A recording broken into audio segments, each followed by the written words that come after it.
During the Holocaust, thousands of ordinary people put themselves at risk to help Jews in German-occupied territory.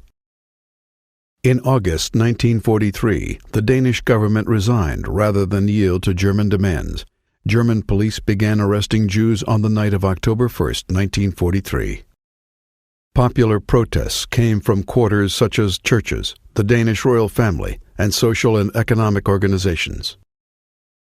Throughout October, the Danish resistance, assisted by many civilians, hid Jews and covertly transported them to coastal towns. Using small boats, fishermen then ferried 7,200 Jews, almost all of Denmark's Jewish population, to safety in neutral Sweden. In southern France, the village of Le Chambon-sur-Lignon and nearby towns provided refuge to several thousand Jews, including many children. Residents opened their homes to shelter Jews and smuggled many to safety in neutral countries. The overwhelmingly Protestant Huguenot population was motivated by religious conviction and empathy for the persecuted. The scope of this extraordinary rescue effort reflects the solidarity of neighbors, despite the threat of informants in their midst. Other rescuers facilitated escape routes out of occupied Europe. From his base in Marseille, American journalist Varian Fry rescued Jewish refugees trapped in France following the German invasion. Fry's network of accomplices forged documents and devised clandestine escape routes.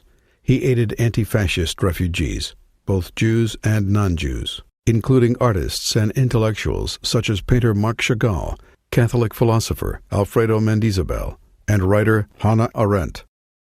Under constant surveillance, Fry was repeatedly questioned and detained. His covert activities angered officials of both the U.S. State Department and Vichy France, and in September 1941 he was expelled from France. Although in France only 13 months, Fry assisted in the escape of some 2,000 people. Other non-Jews sought to draw attention to Nazi plans for genocide in order to spur the Allies to action. Roman Catholic Jan Karski was a member of the Polish underground. As a courier with a near-photographic memory, he conveyed secret information between the underground movement and the Polish government in exile.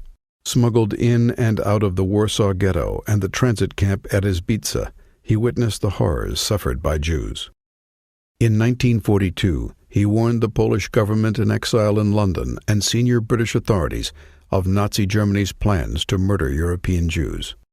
In 1943, he delivered the same message to President Franklin D. Roosevelt.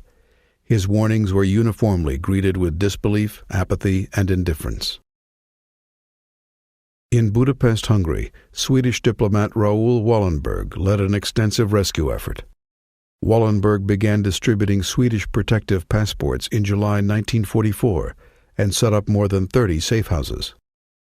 In November 1944, during the death march of Jews from Budapest to labor camps in Austria, Wallenberg secured the release of those with protective passports or forged papers.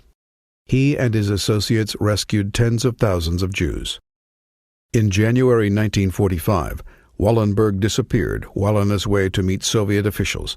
He is presumed to have died or been murdered in a Soviet prison. These and other acts of rescue, despite the profound courage, conviction, and charity that they represent, did little to stop the Nazi implementation of mass murder. Only a tiny percentage of the targeted populations was rescued. Most Europeans neither aided nor hindered the final solution. They remained bystanders to the deaths of millions.